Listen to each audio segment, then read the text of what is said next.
Hello, hello. Welcome, welcome. Sorry, let me get this image out of the way. Hey, hello, hello. Welcome, welcome. It's Isaya, and this is a new episode of my podcast, of the special series Women Don't Talk About. And it's a series when I talk with someone and about things that we don't talk about. So today I'm talking with Tammy Braswell. Hi, Tammy. And our subject is selfish a dirty word? But before I go into the subject, let me remind I am, just in case you forgot. Sometimes I forget who I am. So I'm Isaya. I am an artist, a magical, pragmatic inspiration mentor and tech coach. I'm a goddess teacher, a traveling priestess, and I'm working with the Greek goddesses archetypes, facilitating retreats online. I'm also a tech spiritual online entrepreneurs. I help them untangle the tech and rock the online world while remaining sane, or at least trying to. So this podcast, this series is really dear to my heart, about discussing subjects that we seldom discuss, either because they are too mundane. I did have a special episode on bathrooms, or because they are too out there, too spiritual, too woo-woo, too crazy, or too taboo. We talked about death. We talked about sacred archetypes. We talked about very many things, menstrual blood. And with Tammy, today we're talking about selfishness. But before we go and talk about it, let me remind you who Tammy is. So Tammy is a former member of the Women Lighting the Way Summit, and that's where I met Tammy, and I was so happy to meet her. She is a high vibrational healer, an Akashic Record expert, an energetic creation coach and teacher, and she is the creatrix or creator of new energy methods and techniques. She is the vibrational goddess of Create by Vibration. So if you want to get in touch with Tammy at any point, you will find her website above or below the video. Once this podcast episode becomes an audio, it will be shared everywhere where you can listen to podcasts. And again, you will find Tammy's information all around the video. So that's the promotional bit done. Let's talk about selfishness. Why is it something that I talk about? And is it is selfish a dirty word? So what do you gather, Tammy? Are we going to go for a straight no, or are we going to discuss it? I think I grew up believing it was a dirty word to talk about being selfish, that you were somehow a bad person. I don't use these terms a lot, but or even a horrible person for wanting to prioritize yourself in your life and do anything that might actually fulfill you or be an expression of yourself that felt good. I grew up with women who, family, children, husband, taking care of the house, that was what you did. You were revered for that. That was a virtue. And that was what you're supposed to do before, right? And then if time was left at some point, if you were not dead by then, after taking care of everybody around, I'm part Greek. And in Greece, the women start wearing black clothes once somebody dies in the family. So that can happen very young. And then they're supposed to keep the black every time somebody else dies. So some women start wearing black at age 2 when their great grandmother dies, and never ever put other clothes again, because there's always somebody else dying in the family, right? Remotely or not. And to me, that's really exactly what you're describing, right? First, everybody else, and then I disappear into this black outfit and kind of dedicate myself to the rest of the world. And maybe when everybody else is dead, you can change your clothes. Yeah. And I can take care of myself, basically. So yeah, we're going very much on the fact that it was childhood as well. And we've had very different childhoods, since you're from the US and I'm from Europe. So it's not just one country, one place. General treating or general opinion around mostly women. Women are supposed to be the carer first, and then maybe. Well, it's always said But then, it's better to give than to receive, which energetically, now that I understand energy and vibration and frequencies, it's a balance. So when we overgive, then we become depleted. And we're giving from like an empty tank. And you can't, if your cell phone is on no bar, no battery, you're not going to be making phone calls. The phone is dead. It's done. You have to recharge it. And so women, a lot of them, and I did watch like my grandmother, my great grandmother thing, females in my family that pushed themselves. They'd be sick and crawl out of bed, and they'd be like, okay, you just had surgery. You have one day to get better. And they just felt that way. Like they had to get up and push through the pain to take care of everybody else. And it's like, well, if she dies, you're all really screwed, because now there's nobody. So give her at least a little bit more time. But the thing is for me, the interesting thing when you say that is that those women did not seem to realize, and I think it will be still that we don't realize how much more energy we could have if we were to receive the energy at the time, or in due course, and not just after. So I can take care of myself if I can open up to receiving energy and raising my vibration. I would be so much more empowered to give, actually, because I'd have way more. But I would think that we've been conditioned to be suppressed, to we hear dim our light and all of this. So it is like we're pressed down. You don't get to have that fullness. That's just not yours. Yeah, you help everybody else to a fuller level, but you stay here. You stay. And then that keeps us like in a spot where people feel safe. Like they know we're there and we're not going anywhere. Exactly. It's a form of bondage or, of keeping us in a spot. And it's just been conditioned that that's what you do. And then when a woman decides that she is going to self-prioritize, she becomes a bitch. She becomes selfish. She becomes, there's high frequency and low frequency, I found, to everything, right? So low frequency selfish is self-absorbed. Like you don't care what anybody else is doing. You're going to do your own thing. Screw the rest of the world. Then there's self-prioritizing selfish, where because I fill myself up, I have so much more to give and to share with everybody else. You can't give somebody the shirt off your back if you're naked, right? So, I mean, being the traveling priestess, I have to go. My very favorite analogy is the airplane oxygen mask.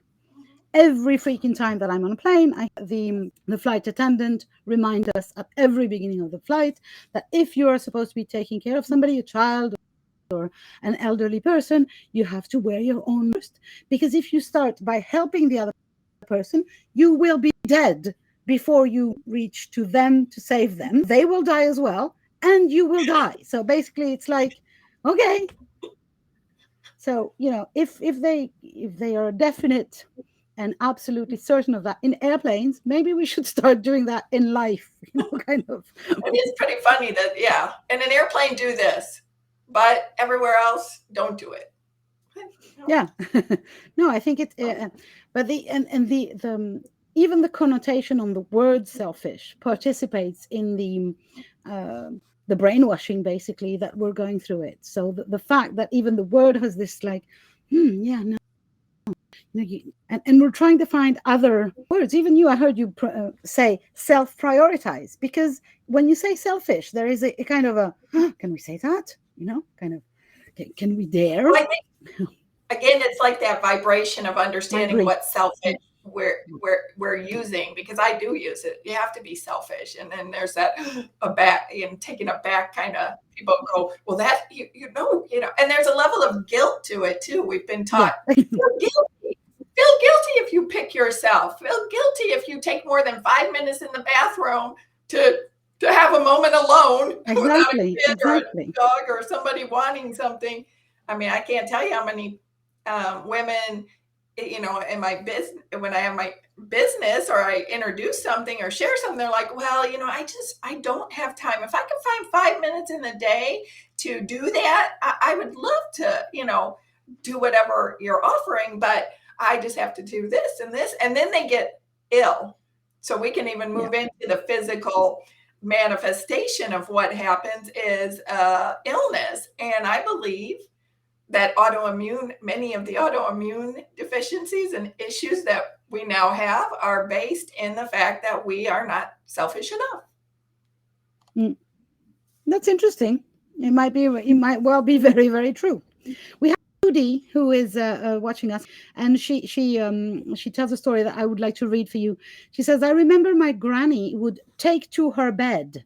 Thinking about it now, it was probably her period. Instead of celebrating that, we all tiptoed around. And she clearly knew she needed time to recharge, but she hid the thing. And even during their periods, women kind of power through and try to push through, instead of owning I need some time for myself now because to be resting. And it's like, how much deconditioning do we need? You know, how much, and how can we do it also? Because I believe that the first moment I say to myself, okay, I'm going to be selfish, the guilt is so important that it kind of paralyzes me. So I have steps in finding ways to kind of cheat my own guilt person, and raising your vibration, obviously, because then I start to feel that it's, you know, I can see the results when my vibration is higher, when I'm filled with more energy, with more joy. I'm so much better at functioning in the world. I'm not ill. I'm not, you know, I don't have, and I have, do you say joie de vivre, English? No, not really. What's it mean? So in French, joy of living. So it's kind of a spirit of life, that you have this idea that, life is fun and interesting. And I see so many women who don't have that, because they are overwhelmed with the things that they have to do, with the shoulds of life. And I think becoming selfish is actually the shoulds, or at least some of them. But when our frequency is higher too, we're more tuned into what we need. So that's part of it, because you're more connected to yourself in those higher frequencies. And then you start paying attention, like her grandmother did, that she had to go, you know, maybe that wasn't fully the concept of it at the time, but she took that time to go have a moment to herself to recharge. And, you know, anything with a menstrual cycle for women, menopause, any of those things, we're just supposed to go figure out how to do that. You know, women are just supposed to, we're looked at like, you just go figure out yourself over there, but don't let it affect anything over here. Nothing. Just go figure out whatever you got to do. We don't want to hear about it. We don't like to see you cry, or just go over there. Yeah, I don't know about the US, but in France, the advertisement, the adverts on TV for menstrual products are still representing the blood as blue. Oh, okay. Now ours it looks like Windex, literally. Oh, it's like, sorry, this is 2023, right? No, they're more open. They even do other commercials for other feminine products that are, you know, I mean, they definitely point to the area and do all that kind of stuff. So we've gotten better. Getting better. Trudy mentions also that she has noticed that her kids are better at putting themselves first with less guilt or no guilt at all. So maybe the newest generations have less. Well, obviously, if I compare to my great-grandmother in Greece, who was, her life purpose was to care for others. And I think that she would have felt also useless, if she would have been told, no, you have to take care of yourself first. It's like, what am I supposed to do? Yeah, well, we're not, they weren't taught, women weren't taught to do anything like that for themselves. I think even hobbies like sewing and stuff were then directed towards making clothes for the family, or exactly. They were a skill you should have so that you can do for others through your skill of whatever that is. And I'm talking about my great grandmother. She died cleaning off the kitchen table. She had peas in one hand. So I've never forgotten about that, from hypertension. I mean, if that doesn't say till the very last moment, I don't. Yeah.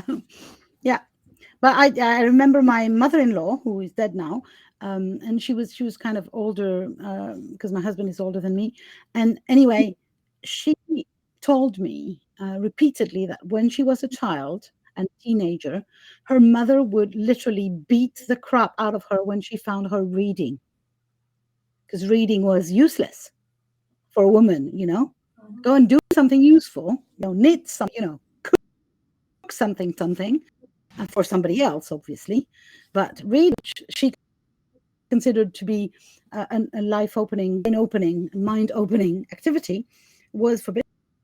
And she was literally punished, physically punished for it. Yeah, physically punished. So we're talking 1930s, 40s, right? But still, it's like, you can't be more than this. Well, then when men went to war and women started to work and build the planes and things, I think even just the energy of people started looking at women again as more than masculine, because we were doing stuff, and talking about goddess energy, that's the feminine energy. So then you become a bitch in the world, because now you're showing up as this.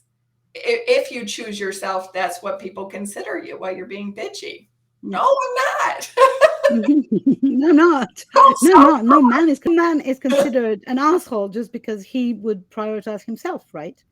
Oh, but it's called self-love. And even then we're confused about what that looks like, because there's often people will say, well, I get my nails done and I get massages. There's a difference. That's external,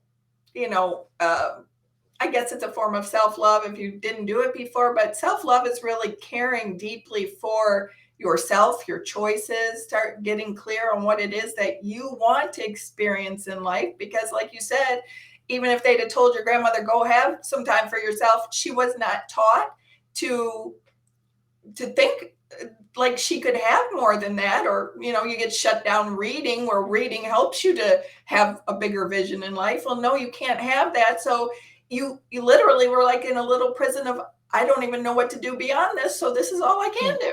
Exactly. Saying, hi, Deb. My mother never understood why I would want a career.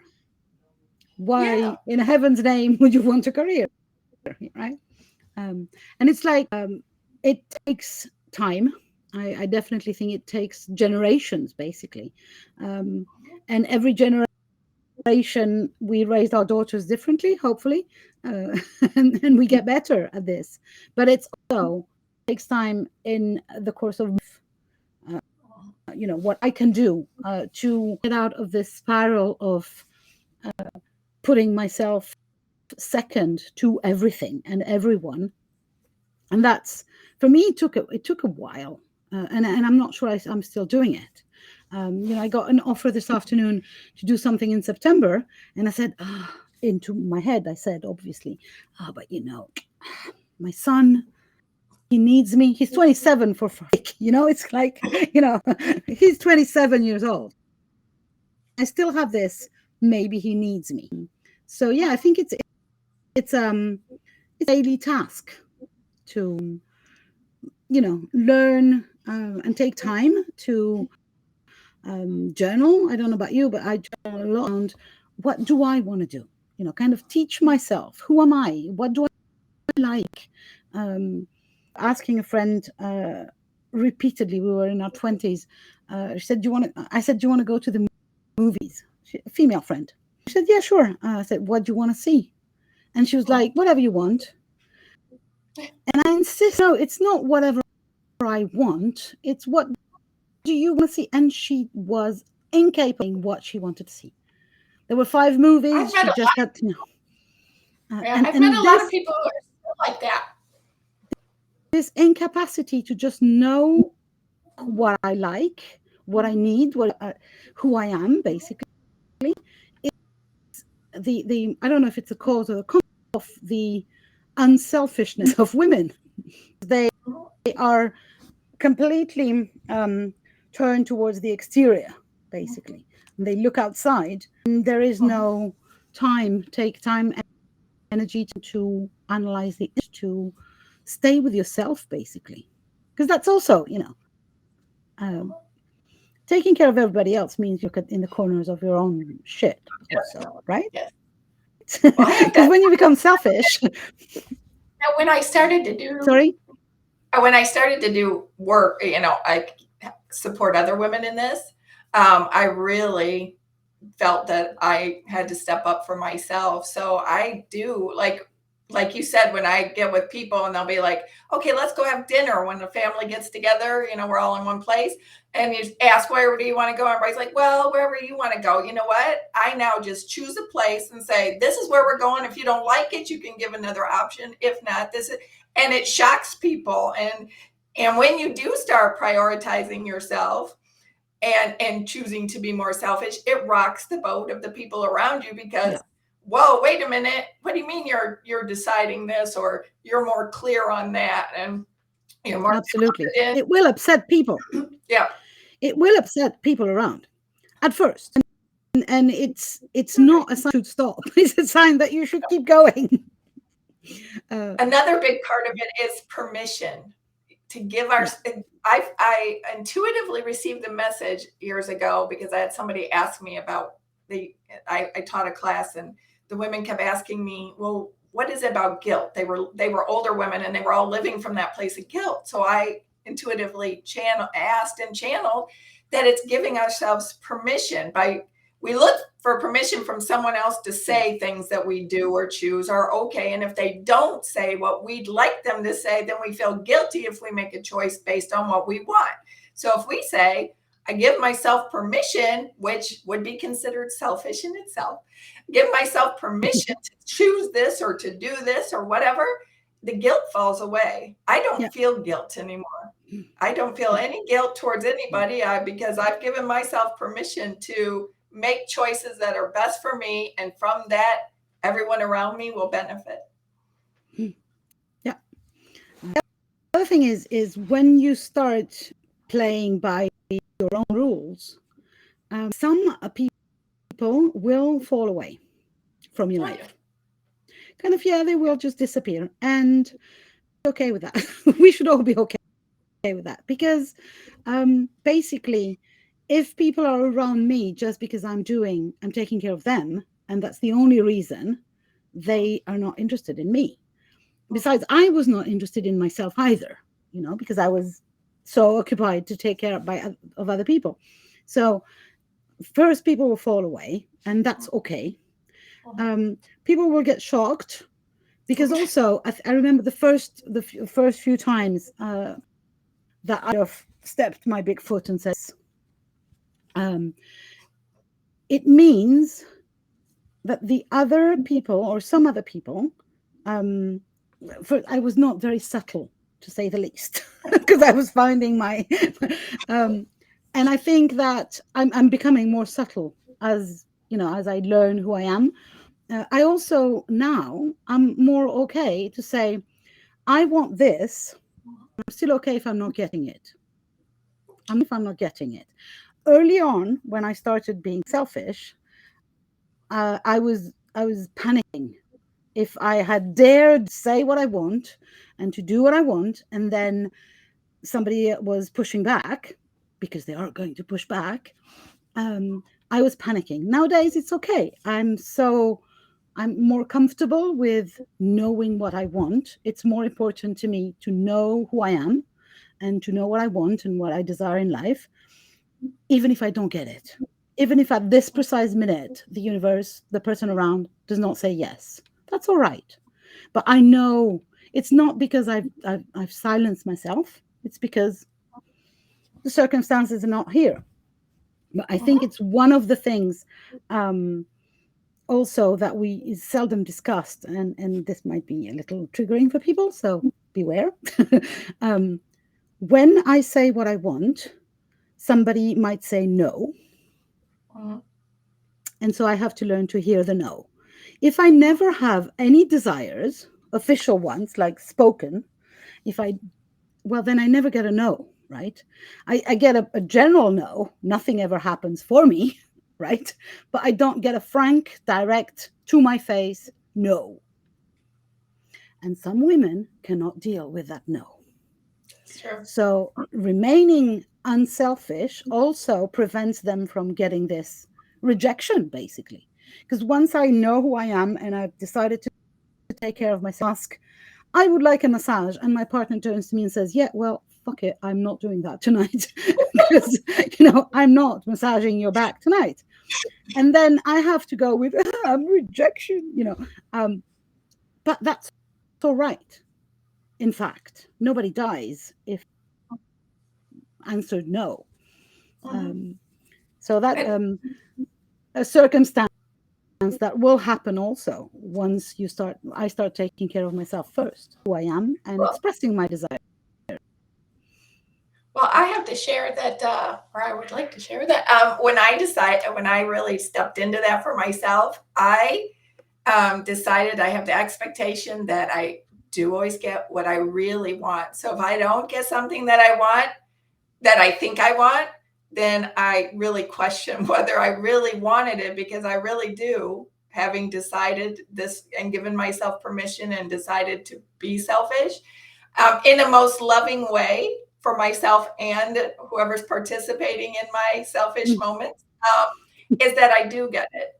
I have the expectation of a yes more than a no. I agree.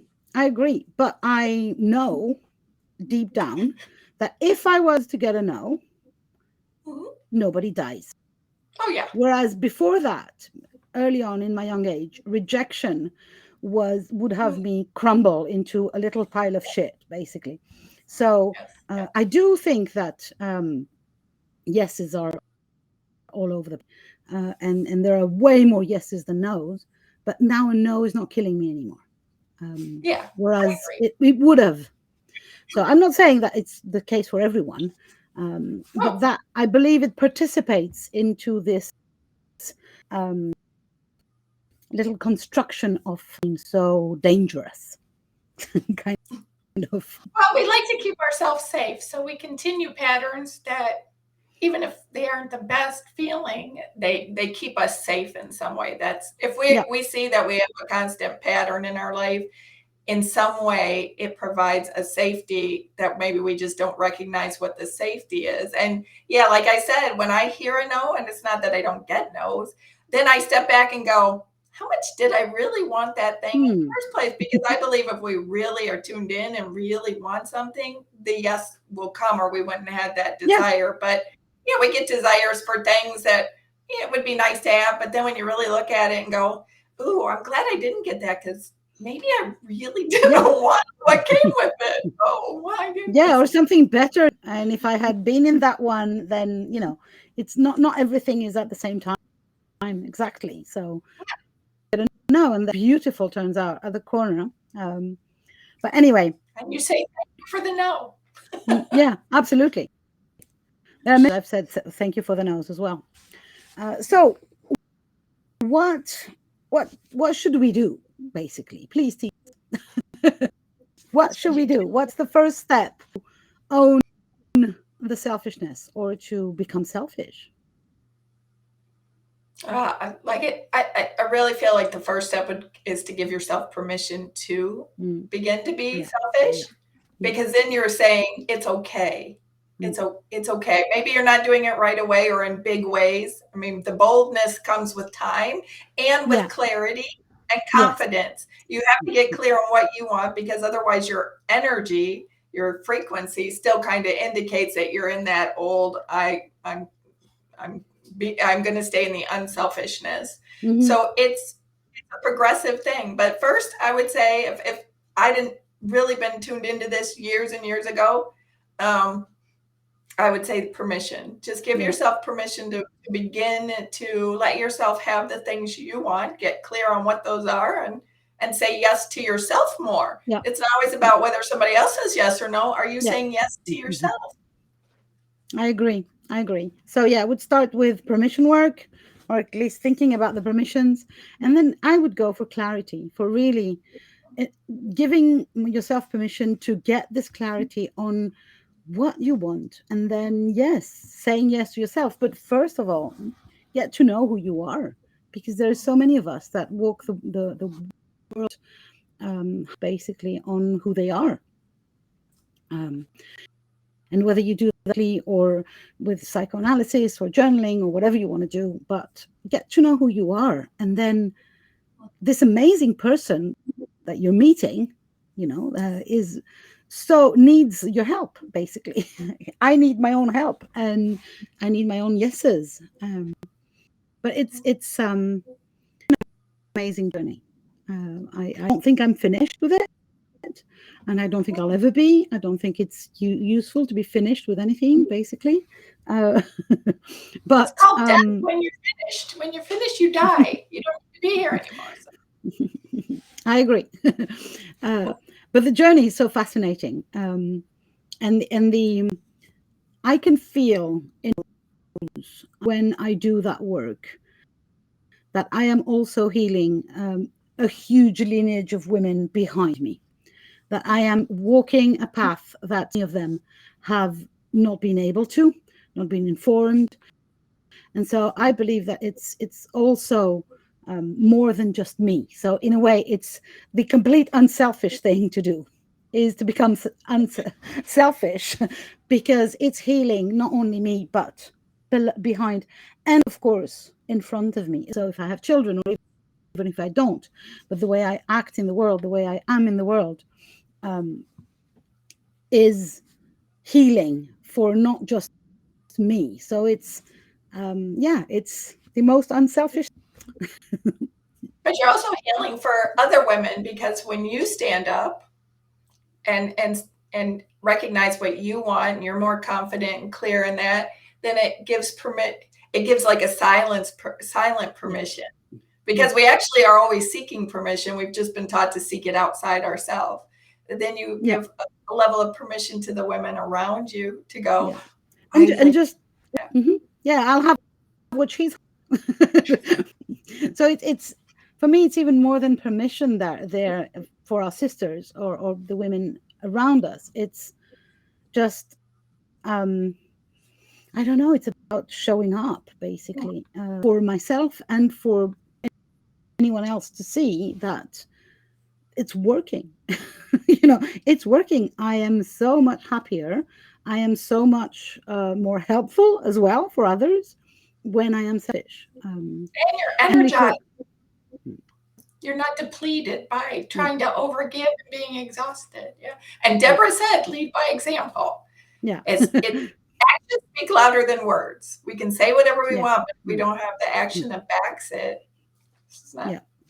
Well, I'm going to have to share something that is not mine. It's from one of my mentors, Joanna Hunter, and she has this beautiful analogy when we're talking about depletion and selfishness, and it's the bathtub analogy. So imagine your bathtub. So what is the faucet water, because you've turned everything on, right?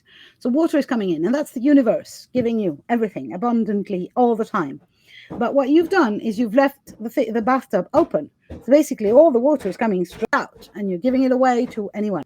Now the suggestion is, what happens if I just close the bond, the thingy of the bathtub?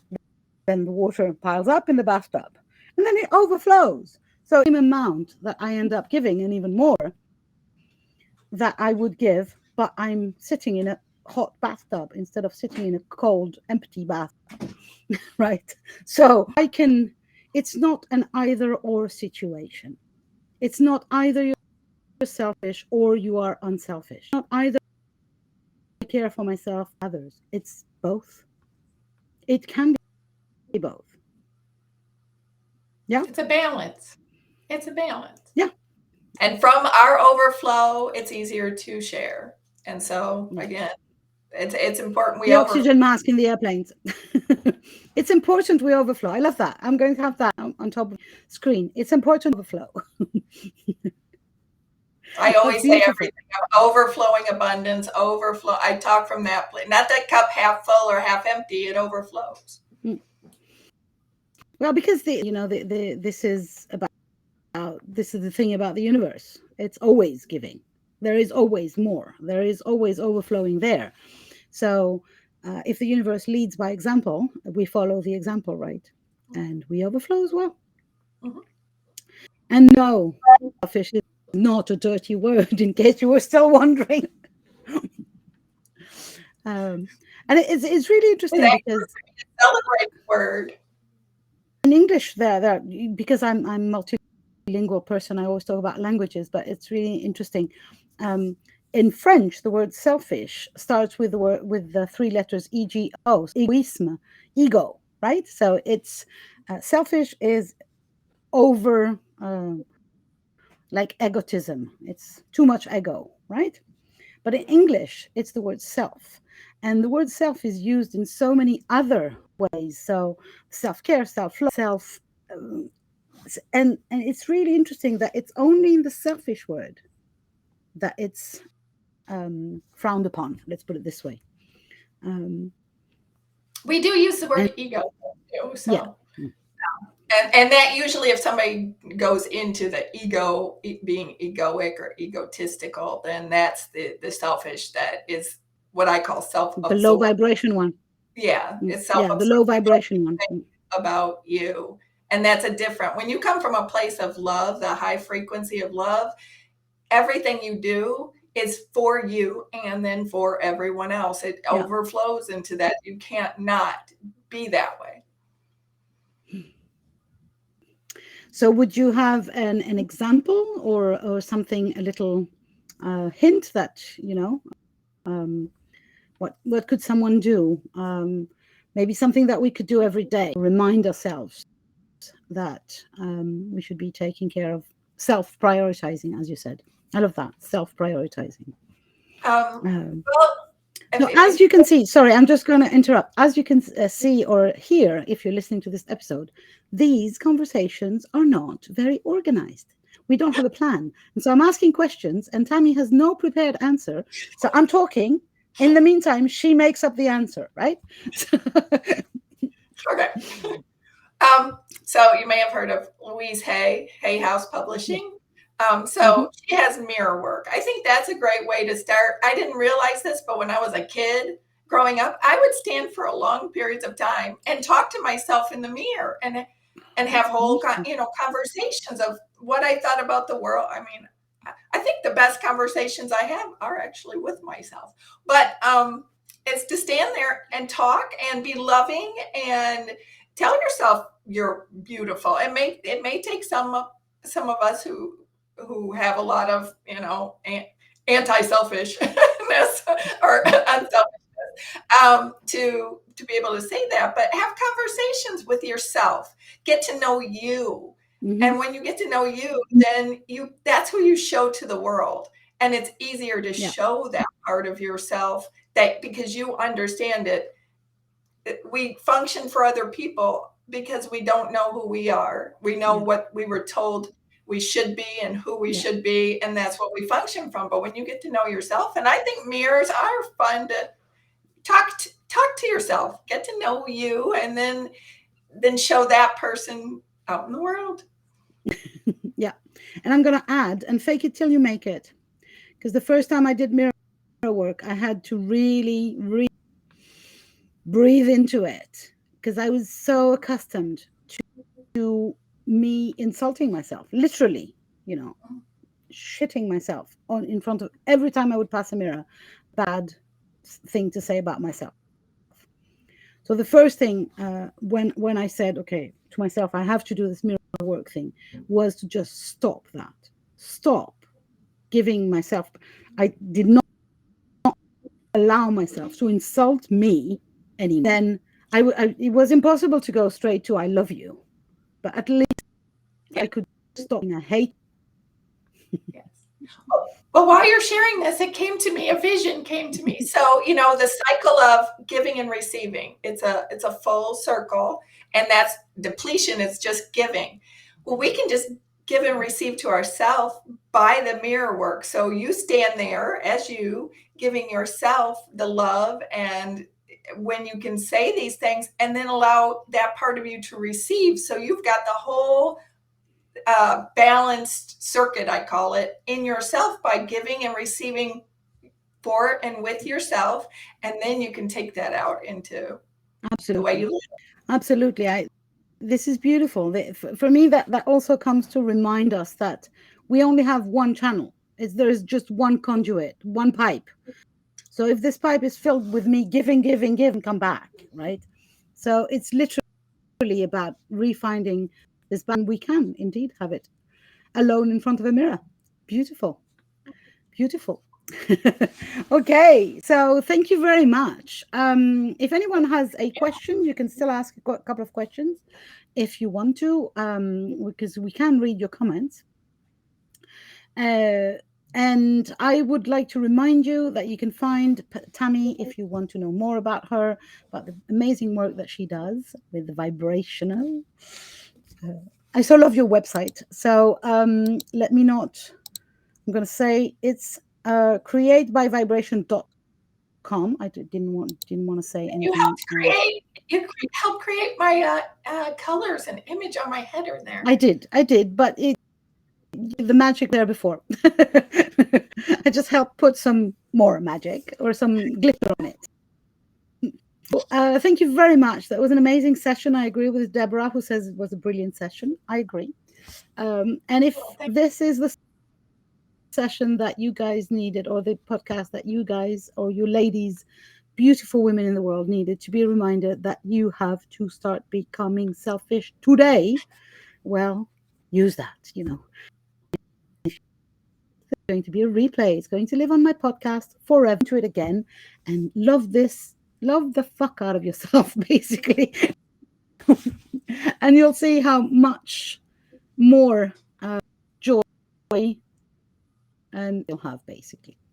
Thanks very much, Tammy. That was awesome. I hope you had it. Thank you. I did. Thank you. And thank you for everybody who's listening and questions and comments. And absolutely. So yeah, you can find the replay of this on my podcast, Live Forever, with every information you want to learn about Tammy under or over the videos or the audio somewhere. Thank you very much. I will be back next month with another guest. I don't remember yet if I have a guest, but I'll tell you when I get there. For now, it's still August. So, and by the way, sorry about the delay. Last week we were in conversation, but I had no internet due to a crazy heat wave happening in the south of France, which has now completely finished. Well, we're in the energy, so hey, that's a bonus. Yeah, the magic once in a blue moon, and that's today. Thank you very much, Tammy. I'll see you around. Thank you. Bye, everyone. Thank you.